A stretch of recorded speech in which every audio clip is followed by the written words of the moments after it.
जी हाँ, नमस्कार साथियों, स्वागत है आप सभी का टुडे रोजगार के इस यूट्यूब प्लेटफॉर्म पर साथियों, महाराजा गंगा सिंह यूनिवर्सिटी की तरफ से सेमेस्टर थर्ड के जो आपके एग्ज़ाम है उसकी डेट तो घोषित हो चुकी है। आपका हिंदी साहित्य का जो एग्ज़ाम रहेगा वो आपका 6 मार्च को होने वाला है। समय बहुत कम है। कम समय को देखते हुए हमने जो है आपके शॉर्ट क्वेश्चन को छोड़ करके पहले लॉन्ग क्वेश्चन लगाने का जो है सोचा है, क्योंकि लॉन्ग क्वेश्चन है वो ज़्यादा नंबरों के हैं, तो उससे जो है एग्ज़ाम के अंदर अच्छा बेनिफिट भी रहने वाला है। इसलिए आज की क्लास लॉन्ग क्वेश्चन की रहने वाली है, यानी निबंधात्मक प्रश्न आपको देखने को मिलेंगे परिवर्तित पाठ्यक्रम के अनुसार। इससे पहले आपके लिए एक सूचना भी है। जो भी स्टूडेंट थर्ड सेमेस्टर के अंदर हैं वो स्टूडेंट, यदि आप पीडीएफ फॉर्म के अंदर हमारी नोट्स पाना चाहते हैं, नोट्स के अनुसार यदि आप पढ़ना चाहते हैं तो हमारे पास इनके नोट्स भी मिलेंगे। और किस प्रकार से नोट्स मिलने वाले हैं तो आपको यहाँ पर व्हाट्सअप नंबर दिए गए हैं 9602977341 पर आपको क्या करना है, मैसेज करना है। उसके बाद आपके जो है ये जो सब्जेक्ट दिए गए हैं इन सब्जेक्ट के आपके नोट्स मिलेंगे। हिंदी साहित्य के, भारत का इतिहास के, अनुसंधान पद्धति शास्त्र के और प्राथमिक कंप्यूटर अनुप्रयोग यानी एलिमेंट्री कंप्यूटर एप्लीकेशंस के भी नोट्स हमारे पास मिलने वाले हैं। तो ये आपके लिए सूचना थी, थर्ड सेमेस्टर के विद्यार्थी है उनके लिए ही है। तो यहाँ पर देख सकते हैं कि केवल और केवल थर्ड सेमेस्टर के जो स्टूडेंट हैं उनके लिए ही ये सूचना रहने वाली है। चलिएगा अपनी क्लास की तरफ बढ़ते हैं। तो यहाँ पर हमारा फर्स्ट क्वेश्चन आता है, निबंधात्मक प्रश्न रहने वाले हैं आज के, यानी सेक्शन सी के जो प्रश्न होते हैं वो आपको यहाँ पर मिलने वाले हैं। चलिए क्लास को शुरू करते हैं। फर्स्ट प्रश्न है कि हिंदी कविता के आधुनिक काल को कितने उपकालों में विभाजित किया जा सकता है। संक्षिप्त के अंदर आपको क्या करना है, बताना है। तो हिंदी साहित्य का जो आधुनिक काल है उसका प्रवर्तन बात करें तो भारतेंदु हरिश्चंद्र से विक्रम संवत 1900 के आसपास माना जाता है। संवत 1900 के आसपास माना जाता है। और प्रवर्त्यात्मक विकास की दृष्टि से देखा जाए तो आधुनिक हिंदी कविता की प्रमुख रूप से 3 भागों के अंदर क्या किया गया है, डिवाइड किया गया है। जिसके अंदर मैं बात करूं तो पूर्व छायावाद युग भी है, छायावाद युग भी है और उत्तर छायावाद युग, इन 3 भागों के अंदर इसको क्या किया गया है, बांटा गया है। बात करते हैं इनकी अलग अलग जो भागों के अंदर बांटा गया है, किस प्रकार से बांटा गया है देखते हैं। पहला है यहाँ पर पूर्व छायावाद युग, तो भारतेंदु काल भी कहते हैं इसको। विक्रम संवत 1907 से 1942 तक का ये काल था। इस काल के अंदर क्या था कि जहाँ कविता से संबंधित नवीन विषयों को अपनाया जा रहा था, अपनाया जाने लगा था, वहीं पर क्या हुआ था, वहाँ के जो है कला पक्ष और भाव पक्ष की जो पुरानी परंपरा थी उनको भी क्या दिया गया था, पूर्णतया संरक्षण भी दिया गया। जी हाँ साथियों, इस समय के लेखकों को स्वभावगत सामंजस्यता थी, यानी स्वभाव से ही उनके अंदर क्या थी, सामंजस्यता थी, और जो कि तत्कालीन राजनीतिक परिस्थितियों की उपज से कविता के क्षेत्र में प्रतिफलित हुई। इस युग के साहित्यकार कवि की अपेक्षा, इस युग के जो साहित्यकार थे वो कवि की अपेक्षा क्या थे, समाज सुधारक और प्रचारक और पत्रकार अधिक थे। जी हाँ साथियों, इस काल के जो साहित्यकार जो लोग थे वो साहित्यकार थे वो कवि की अपेक्षा समाज सुधारक, प्रचारक और पत्रकार क्या थे, सबसे ज़्यादा देखने को मिले, यानी सबसे ज़्यादा ये इनके अंदर क्या थे, गुण देखने को मिले। इसलिए इन्होंने क्या किया था, सामयिक प्रश्नों और सामाजिक जो समस्याएं थी उनके प्रति अपनी जागरूकता दिखलाई। जी हाँ साथियों, इन्होंने क्या किया था कि जो सामाजिक समस्याएं थी उनको जो है मुद्दा बना करके इन्होंने है वो उठाया, और सामाजिक समस्याओं को देखते हुए समाज सुधारक और प्रचारक और पत्रकार का इन्होंने क्या किया, कार्य किया था। आगे बढ़ते हैं। भारतेंदु कालीन कविता के विकास में भारतेंदु हरिश्चंद्र, प्रताप नारायण मिश्र और अंबिका दत्त व्यास और राधा कृष्ण दत्त और बद्री नारायण चौधरी के नाम क्या है, बहुत ही प्रसिद्ध माने जाते हैं। आप मुख्य रूप से भारतेंदु हरिश्चंद्र का और प्रताप नारायण मिश्र का और बद्री नारायण चौधरी का, ये 3 नाम तो मुख्य रूप से आपको याद रखने ही होंगे। आगे बढ़ते हैं। सेकंड पॉइंट था हमारा छायावादी युग। छायावादी युग को आपके द्विवेदी युग के नाम से भी जाना जाता है। द्विवेदी युग की कविताएं यहाँ की प्रसिद्ध थी। और यहाँ पर बात करें विक्रम संवत की तो 1900 जो है 43 से लेकर के 1995 तक का जो समय था वो आपके द्विवेदी युग भी कह सकते हैं या फिर छायावादी युग भी हम कह सकते हैं। तो इस युग के अंदर क्या होता है, इस परिवर्तन युग में सबसे महान युग प्रवर्तक पुरुष एवं नायक की बात करें तो महावीर प्रसाद द्विवेदी थे। यानी छायावादी युग के अंदर महावीर प्रसाद जी सबसे प्रमुख व्यक्तित्व के धनी माने जाएंगे। द्विवेदी जी ने कविताएं तो कम लिखी थी, परंतु उन्होंने नए कवि और लेखक क्या किए थे, पैदा किए थे। उनकी गद्य शैली और भाषा का जो संस्करण था, संस्कार किया। उस समय अधिकतर कवि खड़ी बोली में ब्रज भाषा और अवधि भाषा के शब्दों तथा क्रियाओं का मनमाना क्या कर रहे थे, प्रयोग कर देते थे। और द्विवेदी जी ने खड़ी बोली हिंदी के परिमार्जन और संस्कार का आंदोलन क्या था, छेड़ा था। इस युग के प्रमुख कवि की बात करें तो श्रीधर पाठक ने इतिवृत्तात्मक शैली का भी इसके अंदर क्या किया था, प्रयोग किया। हालांकि उनकी जो प्रवृत्ति थी वो स्वच्छंदवादी थी। और द्विवेदी मंडल के कवियों में मैथिली शरण गुप्त भी थे और रामधारी सिंह दिनकर और आपके गिरिधर शर्मा और नवरत्न और लोचन प्रसाद पांडे जी थे। और मंडल से बाहर के कवियों की मैं बात करूं तो यहाँ पर अयोध्या सिंह उपाध्याय और हरिओद और नाथू राम शर्मा जी और आपके जो है गया प्रसाद जी यहाँ पर थे। और शुक्ल स्नेही और राम नरेश त्रिपाठी थे। मुकुटधर पांडे जी भी यहाँ पर थे। और कवि रतन सत्यनारायण आदि के नाम भी यहाँ पर विशेष रूप से उल्लेखनीय माने जाते हैं। तो यहाँ पर मुख्य रूप से आपको ध्यान रखना है। और यहाँ पर मुख्य रूप से आपको जो है मैथिली शरण गुप्त, रामधारी सिंह दिनकर जो कि द्विवेदी मंडल के अंदर शामिल थे उनके अंदर, और गिरिधर शर्मा नवरत्न, इनको तो मुख्य रूप से याद रखना है। और जो बाहर के जो थे इसके अंदर नाथूराम शर्मा का नाम और आपके राम नरेश त्रिपाठी का नाम, इन दो का नाम मुख्य रूप से आपको याद रखना है। आगे बढ़ते हैं आधुनिक काल की तरफ। आधुनिक काल का तृतीय चरण की बात कर लेते हैं। तो यहाँ पर तृतीय चरण में हिंदी काव्य विभिन्न दिशाओं की ओर उन्मुख हुआ। परिणाम स्वरूप देशभक्ति की जो भावना थी और स्वतंत्रता संग्राम की जो रणभेदी सुनकर मैथिली शरण गुप्त माखनलाल चतुर्वेदी और मैथिली शरण गुप्त माखनलाल चतुर्वेदी और बालकृष्ण शर्मा और आपके जो है नवीन और सोहनलाल द्विवेदी तथा आपके दिनकर जी जो थे आदि ने ओजपूर्ण भाषा के अंदर राष्ट्रीय भावनाओं की अभिव्यक्ति की थी। और जयशंकर जो प्रसाद थे, जयशंकर प्रसाद ने की जो रचना थी धरना के प्रकाशन जो है 1913 के अंदर हुआ था। और काव्य में इन्होंने छायावाद का क्या हुआ था, उदय हुआ था। और इस काव्य धारा के कवियों ने प्रकृति के साथ क्या किया था, रागात्मक संबंध भी स्थापित किया था। यानी जो प्रकृति थी उसको राग के अंदर पिरोया था। और उनका संबंध है वो आपके किससे रहेगा, जयशंकर प्रसाद जी से रहेगा।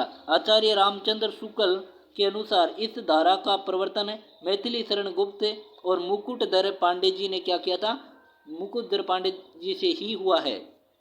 और रहस्यवाद के संबंध में प्रसाद पंत जी और निराला जी और महादेवी वर्मा जी का नाम भी प्रमुख रूप से लिया जाता है। इस प्रकार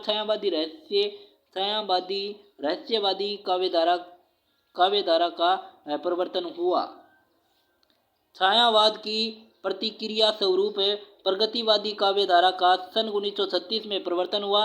इस धारा के कवियों ने जनजीवन का यथार्थ भावनाओं को व्यक्त करना आरंभ किया।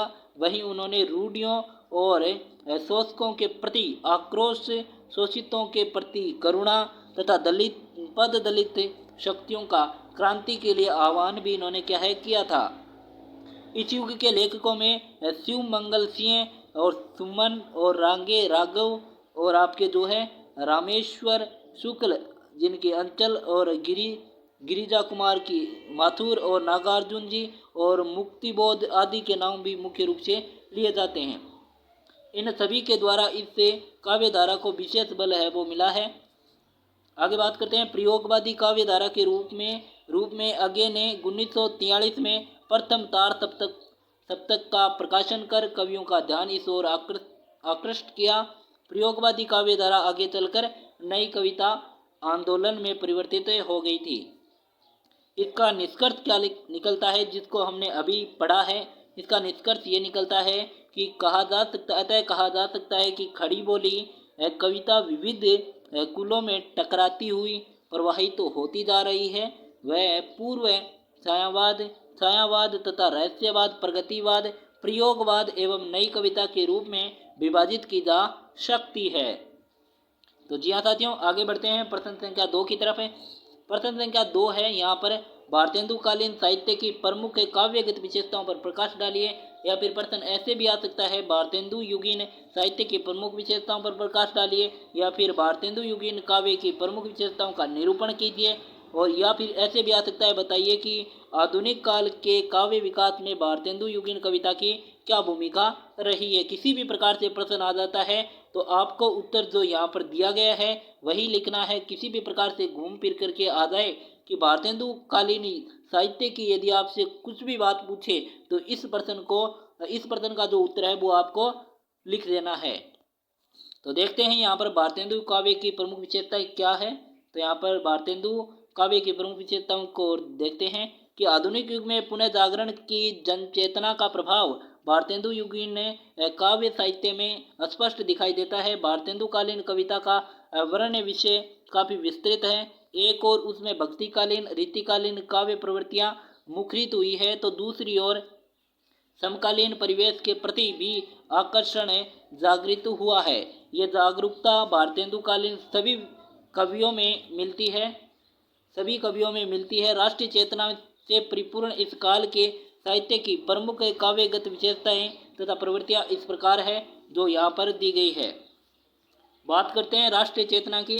राष्ट्रीय चेतना का स्फुरण भारतेंदु युगीन काव्य में प्रबलता से देखने को मिलता है। और भारतेंदु के साथ उनके मंडल के कवियों का जो स्वाभिमान जो है, कभी प्राचीन गौरव की ओर, तो कभी देशभक्ति की ओर और कभी राजभक्ति की ओर जागृत हुआ है। बात करते हैं सामाजिक चेतना की। तो इस काल के कवियों ने सामाजिक चेतना का जो उद्घोष किया, उन्होंने बाह्य आडंबरों, बाल विवाह, वृहद विवाह का विरोध किया और नारी शिक्षा, अस्पृश्यता को लेकर कविताएं लिखी। परिणाम स्वरूप भारतेंदु, बद्रीनारायण चौधरी और प्रेमधन प्रताप नारायण मिश्र की कविताओं में सुधारवादी दृष्टिकोण मुख्य रूप से देखने को वो मिला है।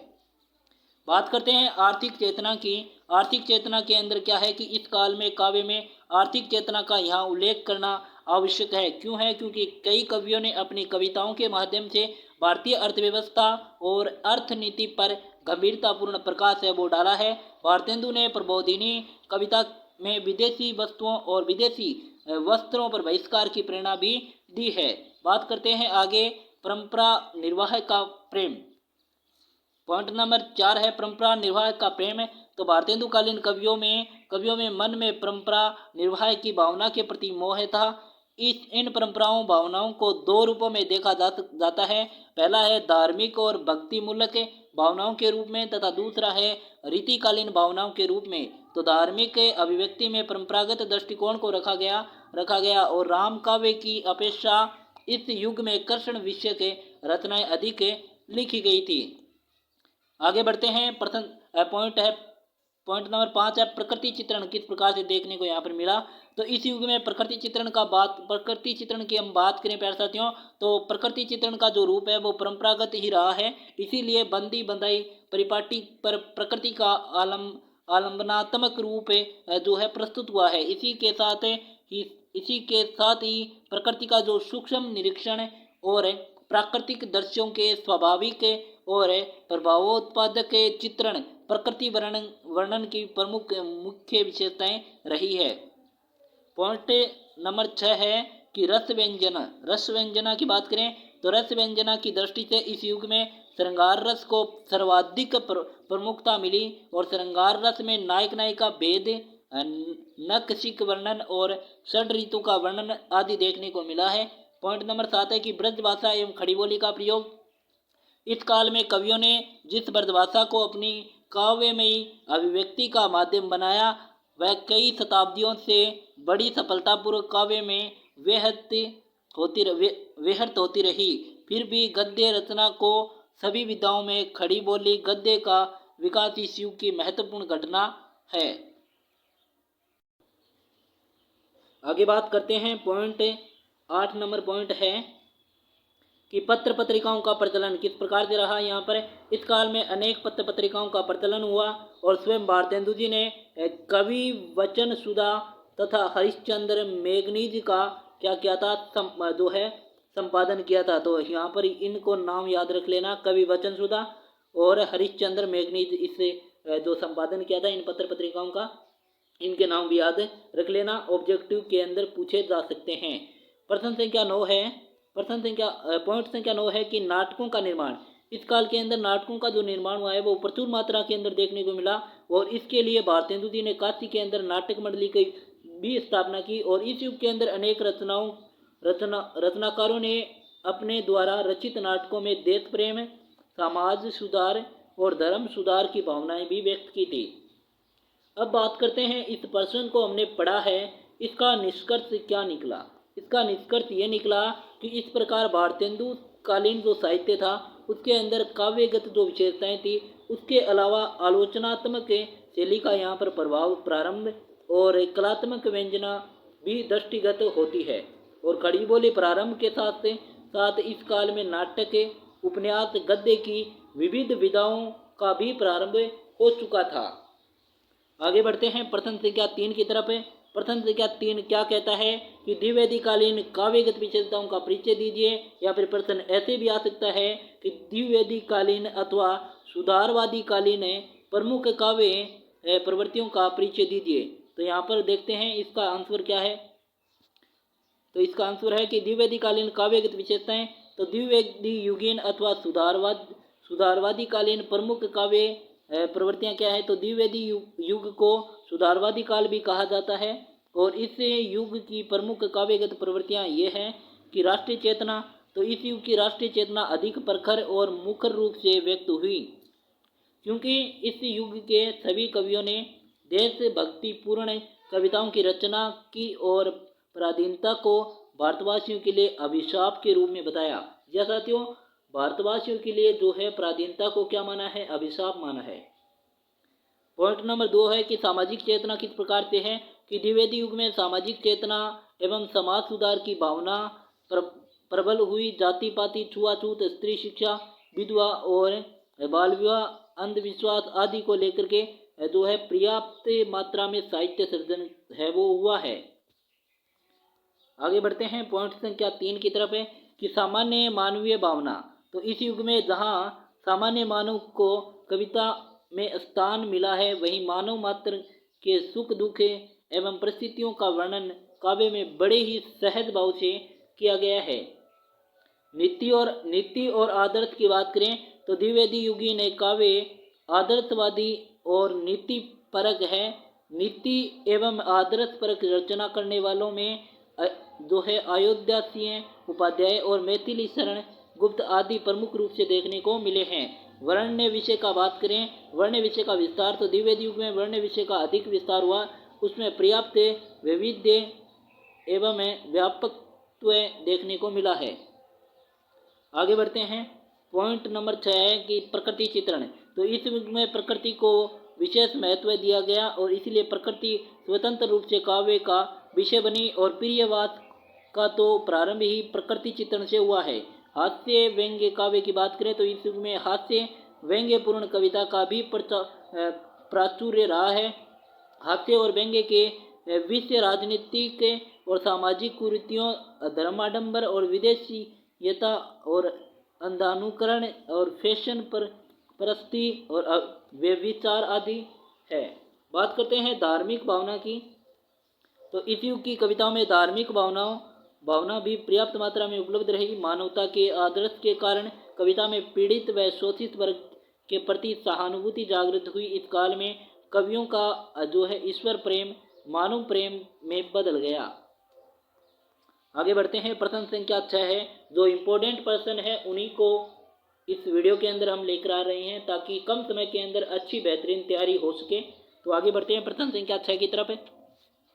प्रश्न संख्या 6 है कि छायावाद की शैलीगत प्रवृत्तियों की संक्षिप्त में विवेचना कीजिएगा। तो छायावाद की शैलीगत प्रवृत्तियां हैं कि छायावाद काव्य की प्रमुख शैलीगत विशेषताएं निम्नलिखित है। मुक्तक गीति शैली और प्रतीकात्मकता, प्राचीन एवं नवीन अलंकारों का प्रचुर प्रयोग, कोमल कांत पदावली, इनका संक्षिप्त विवेचन निम्नलिखित है, यहाँ पर दिया गया है।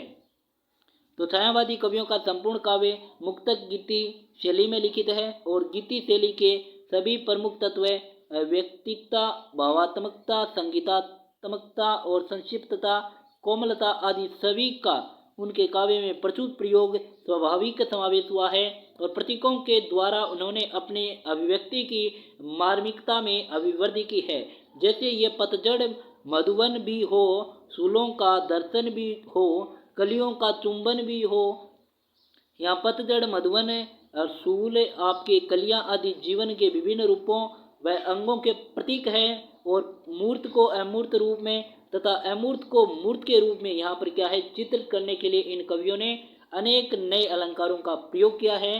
नीचे शैलीगत कुछ विशिष्ट अलंकारों के उदाहरण भी आपको देखने को मिल रहे हैं।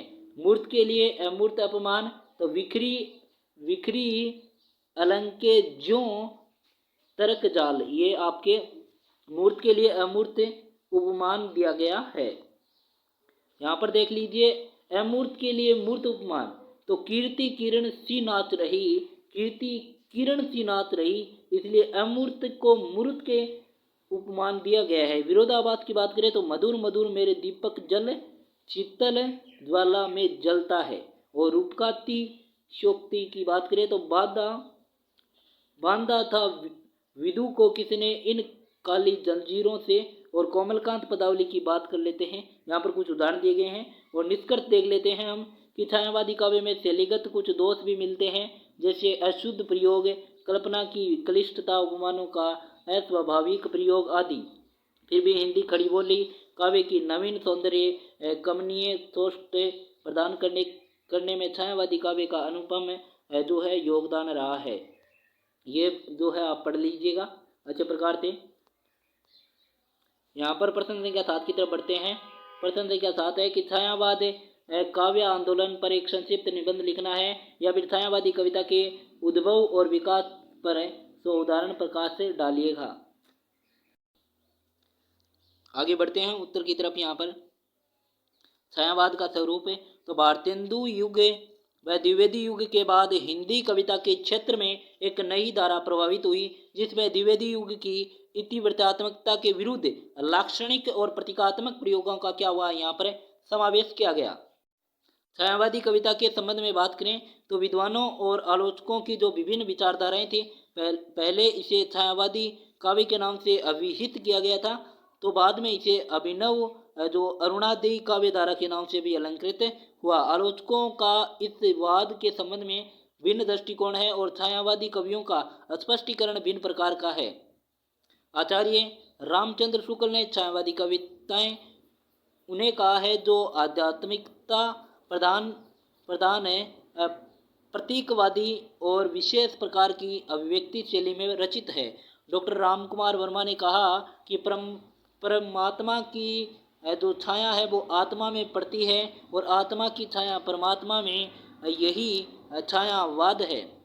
और वर्मा जी के द्वारा कहा गया कि छायावाद और रहस्यवाद को एक ही माना है और प्रसाद जी ने छाया शब्द का आशय आभा माना है तथा अभिव्यक्ति की निराली आभा को छायावाद है, निराली आभा को छायावाद माना, जिसका अपना स्वतंत्र लावण्य रहता है। इस संबंध में स्वयं जयशंकर प्रसाद ने लिखा है कि अभिव्यक्ति का ये निराला ढंग अपना स्वतंत्र लावण्य रखता है। अपने मत के समर्थन में उन्होंने प्राचीन सूक्त कथन दिए हैं और उक्त मान्यताओं के आधार पर यह स्पष्ट होता है कि छायावाद एक विशेष प्रकार की काव्य पद्धति है। इसमें प्रकृति का मानवीकरण किया गया है।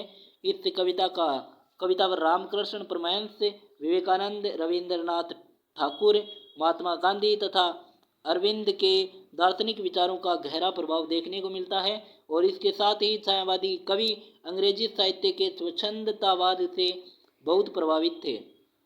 हिंदी के छायावादी कवियों ने अंग्रेजी साहित्य के जो है रोमांटिसिज्म को जो है निसंकोच ग्रहण किया है। छायावादी काव्य का उद्भव एवं विकास छायावादी काव्य का हल्का सा स्वरूप 19वीं सदी के अंत में श्रीधर पाठक की कविताओं में देखने को मिलता है और इससे आधार पर कुछ विद्वान जो है उन्हें आपके छायावाद का प्रवर्तक भी मानते हैं। लेकिन सन 1909 में मासिक पत्रिका इंदु में प्रकाशन के साथ छायावादी प्रवृत्ति का स्पष्ट और कलापूर्ण पहली बार सामने आया।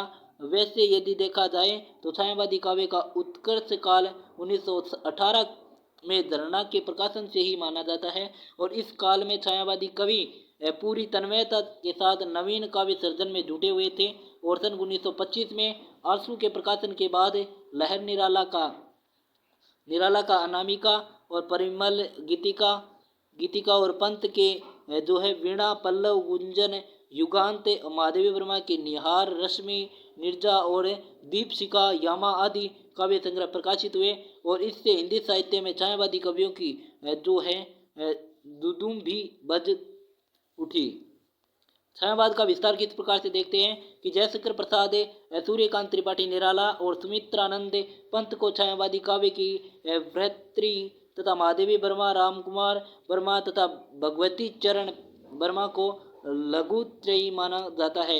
इन कवियों के अलावा गोपाल शरण सिंह, माखनलाल चतुर्वेदी, पंडित नरेंद्र शर्मा और जानकी वल्लभ शास्त्री और मुकुटधर पांडे, पद्म सिंह शर्मा और कमलेश रामेश्वर लाल खंडेलवाल आदि भी छायावादी कवियों की श्रेणी में आते हैं। इन सभी कवियों ने छायावादी काव्यधारा को विस्तार दिया तथा व्यक्तिवाद को सामूहिकता की ओर उन्मुख करने का इन्होंने क्या किया है, प्रयास किया है। निष्कर्ष देखते हैं, छायावादी कविता का उद्भव और विकास जिस काव्य चेतना को लेकर के हुआ था उसमें अत्यंत व्यक्तिवादिता थी, इसीलिए छायावादी काव्यधारा का प्रक्रम उनके उन नायकों द्वारा ही हुआ, क्योंकि छायावाद के प्रवर्तक कहे जाने वाले रचनाकार इसका साथ छोड़ करके प्रगतिवादी शैली में कविता लिखने लगे थे। प्रश्न संख्या 8 की तरफ बढ़ते हैं। प्रश्न संख्या 8 क्या कहता है? प्रश्न संख्या 8 है, यहाँ पर थोड़ा उनसे ले लेते हैं कि प्रगतिवादी काव्य की रूढ़ि का विरोध वर्ग चेतना और सामाजिक वैषम्य, पूंजीवाद और शोषक के प्रति रोष प्रवृत्तियों का विवेचना कीजिए। रोष प्रवृत्तियों की क्या करनी है, विवेचना करनी है। यहाँ पर देख लेते हैं कि प्रगतिवादी काव्यधारा का उद्भव छायावादी काव्य की प्रतिक्रिया के रूप में हुआ है। प्रश्नानुसार बात करें तो प्रवृत्तियों का जो विवेचन है वो यहाँ पर देख लेते हैं कि रूढ़ि का विरोध। तो प्रगतिवादी कवियों ने प्राचीन रूढ़ि थी उनको जम करके विरोध किया, उनका दृष्टिकोण बौद्धिकवादी रहा और इसी कारण धर्म के नाम से चलने वाली सामाजिक विकृतियों की और जो आपके क्या थी, व्यक्ति चेतना निष्ठ भ्रांत धारणाओं की उन्होंने क्या की, खूब खबर ली और छायावादी की तरह ही वे कल्पना के सुख में डूब जाने में अनर्थ से अधिक कुछ नहीं समझते और प्राचीन इतिहास की गरिमा पर उन्हें विश्वास नहीं, ईश्वर की करुणा पर उन्हें कोई भरोसा नहीं। वे अंधविश्वासों और मिथ्या और निरर्थक परंपराओं और रूढ़ियों पर गहरी चोट करके मनुष्य को उसके वास्तविक मनुष्यत्व के रूप में देखना चाहते थे कि भ्रांति ये अतिरंजित इतिहास व्यर्थ के गौरव गान दर्प से एक महान अपर मुख मलान, ऐसा उनका कहना था। आगे बढ़ते हैं। आगे यहाँ पर दिया गया है, वर्ग चेतना और सामाजिक वैषम्य में समाज में वर्ग चेतना जागृत करना समाजवादी काव्य का प्रमुख लक्ष्य रहा। भारतीय समाज में वैसे ही विषमता की मात्रा अधिक है और प्रगतिवादी कवियों ने शोषितों की करुण दशा और शोषकों के ठाठ की मार्मिक अभिव्यंजना की है। बचन के शब्दों में एक और समृद्ध थिरकती पार सिसकती है कंगाली, एक दे पर एक न चिथड़ा, एक स्वामी के गहनों वाली उधर खड़े हैं रम्य महल वे आसमान के छूने वाले और पास में बनी झोंपड़ी जिसके छपर चुने वाले। महाकवि निराला की अनेक कविताओं में उनका प्रगतिवादी स्वरूप मुखर हुआ है और बंगाल में पड़े अकाल के अवसर पर महाकवि निराला ने मानवीय पतन की ओर से आश्चर्यचकित भाव को देखते हुए लिखा कि बाप बेटा बेचता है भूख से बेहाल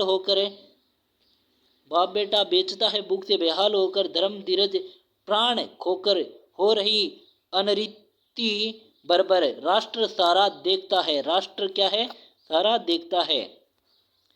तो यहाँ पर पॉइंट नंबर 3 है कि पूंजीवाद और शोषकों के प्रति रोष। प्रगतिवादी कवियों ने जहाँ समाज के शोषित वर्ग के प्रति अपनी चरम सहानुभूति व्यक्त की है, वहाँ पूंजीवादियों और शोषक वर्ग के प्रति अपने रोष की अभिव्यक्ति भी उन्होंने प्रचुर मात्रा में की है। समाज के समृद्ध और शोषक वर्ग के प्रति अपना गहन आक्रोश व्यक्त करते हुए दिनकर ने लिखा कि श्वानों को मिलता वस्त्र दूध, भूखे बालक अकुलाते हैं, माँ की हड्डी से चिपक ठिठुर जाड़ों की रात बिताते हैं। युवती की लजा वसन बेच जब ब्याज चुकाए जाते हैं, मालिक जब तेल फुलेलों पर पानी सा द्रव्य बहाते हैं, पापी महलों का अहंकार देता है मुझको तब आमंत्रण।